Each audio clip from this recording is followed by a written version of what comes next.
The express delivery cars are unmanned. The JD Express delivery cars are waiting for the red light here. Haha, they're all robots.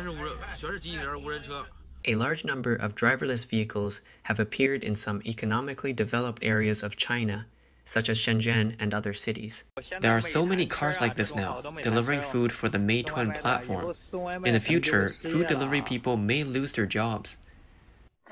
Look what this is. Drones deliver food. Meituan drones.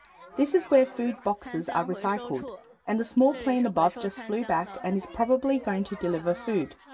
After the age of 35, there is no chance for delivery drivers. The video shows an autonomous vehicle navigating a busy street, occasionally making abrupt stops, drawing skepticism about the reliability of China's self-driving technology. However, the widespread adoption of these technologies could inevitably lead to job losses for many drivers. With the maturity of AI, Chinese companies are increasingly investing in AI applications, including autonomous driving, drones, and robots. This technological shift could significantly impact the service industry, as robots do not require salaries, and employers can avoid wage disputes. Autonomous ride-hailing services are already appearing in major southern cities like Shanghai and Shenzhen.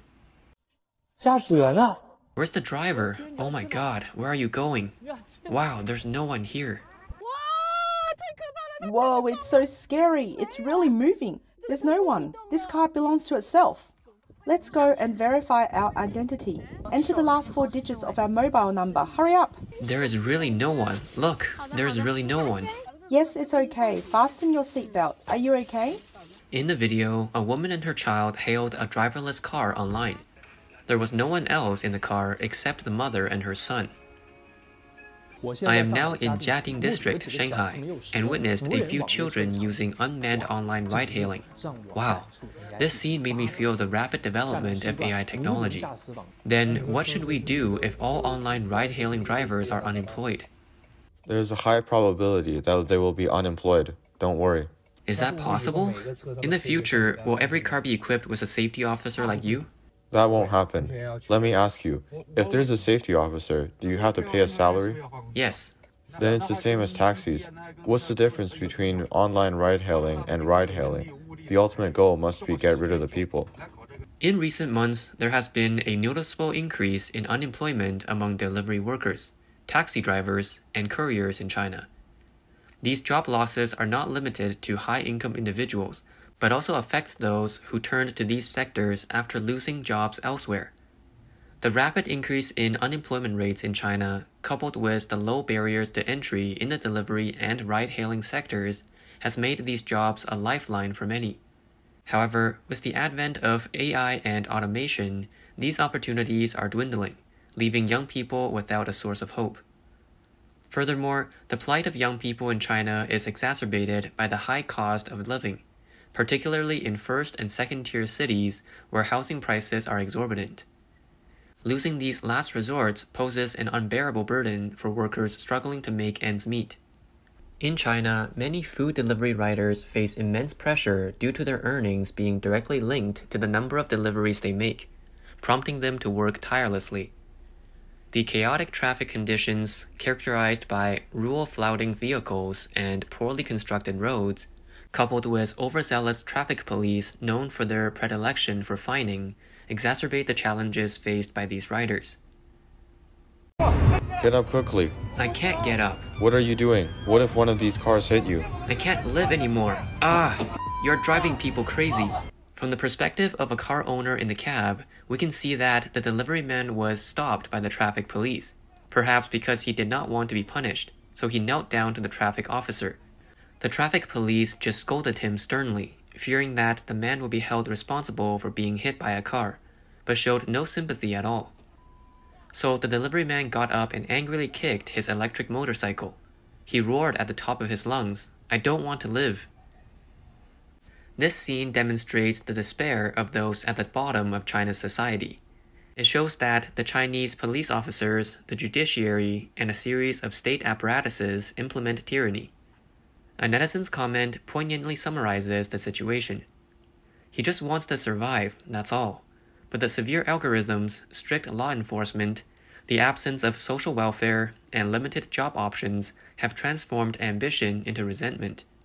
The environment resembles a pressure cooker without a safety valve, where resentment will eventually cause an explosion. Additionally, the decrease in consumer spending has led to fewer people ordering takeout.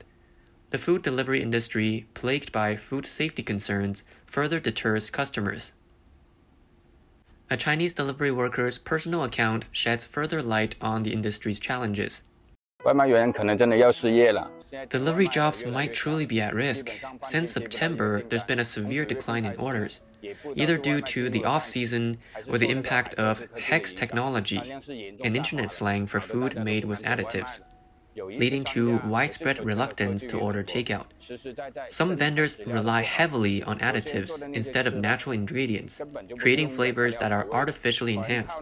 For example, a spoonful of synthetic milk can drastically change the taste and appearance of a dish. I urge people to research why takeout orders are decreasing.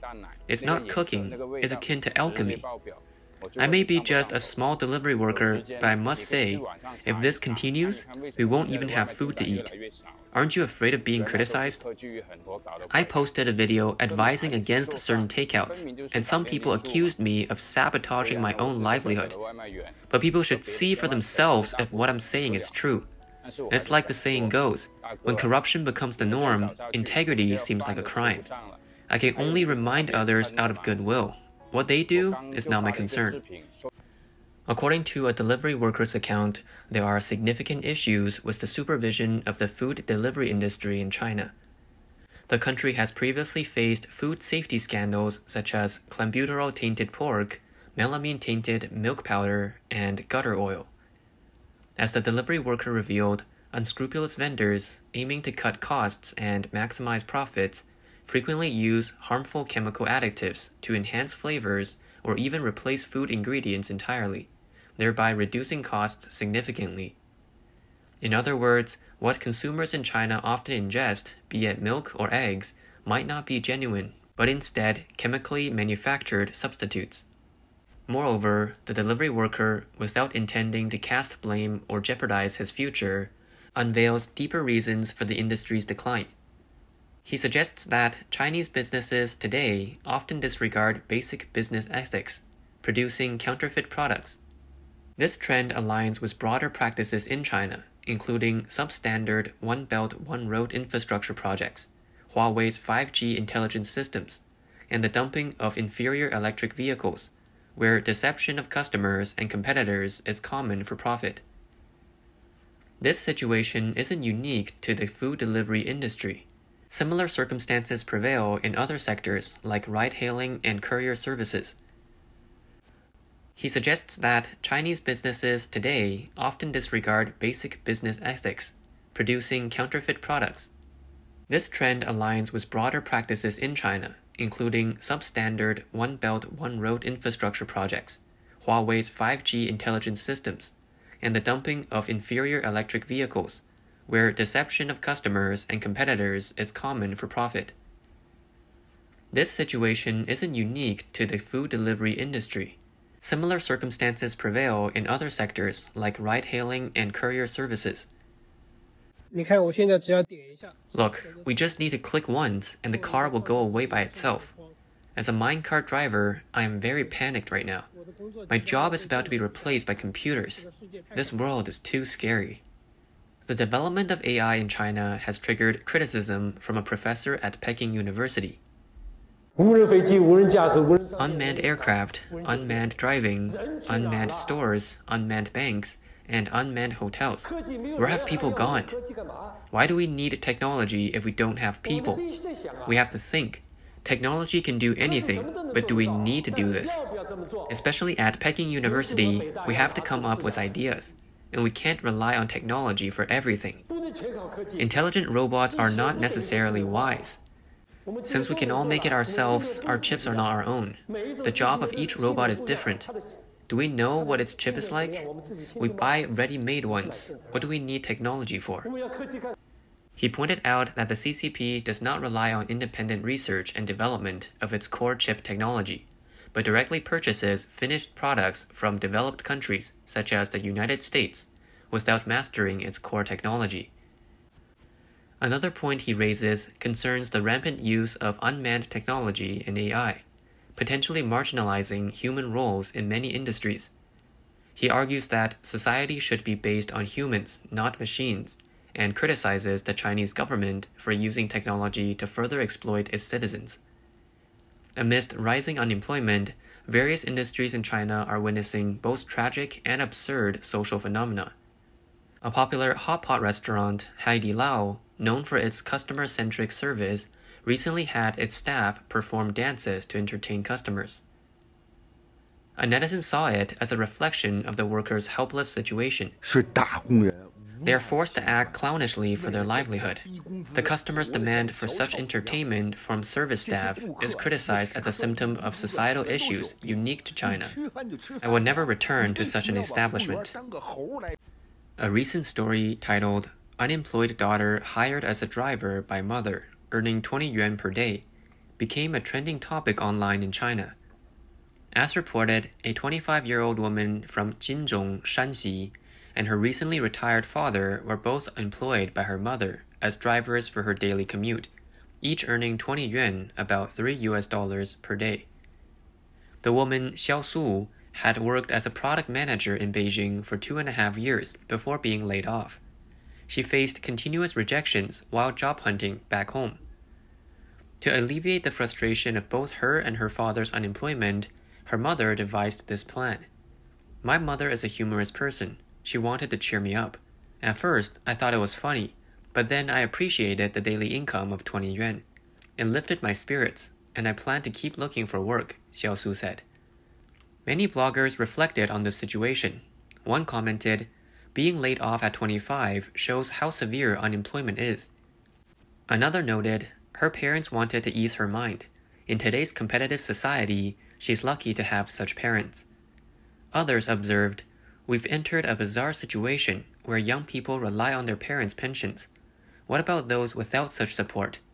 And, "Now there are many full-time children living at home, doing chores, shopping, chatting with parents, and receiving living expenses from them. What used to be called freeloading is now full-time children." Despite this, the Chinese Communist Party continues to underreport unemployment figures, claiming an average urban unemployment rate of 5.3%. However, netizens counter this, saying, "This doesn't match the reality around us. I feel like only 3 out of 10 people have jobs, and most of this year's graduates can't find work." Reports indicate that a recent graduate in Guangzhou, unemployed for 10 months, applied to hundreds of jobs and attended numerous interviews without success. This reflects the broader situation for young people in China, who, despite their parents spending their life savings on their education and even buying homes and cars, struggle to find satisfying employment. This isn't the fault of the parents or the children, but a widespread phenomenon in Chinese society. While some children have their parents' support, countless others without such backing have limited options, often resorting to jobs as delivery workers, service staff, or couriers.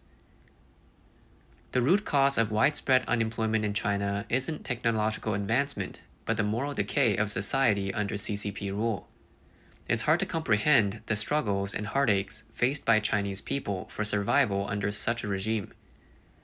The real issue isn't with the Chinese people themselves, but with the CCP that governs China.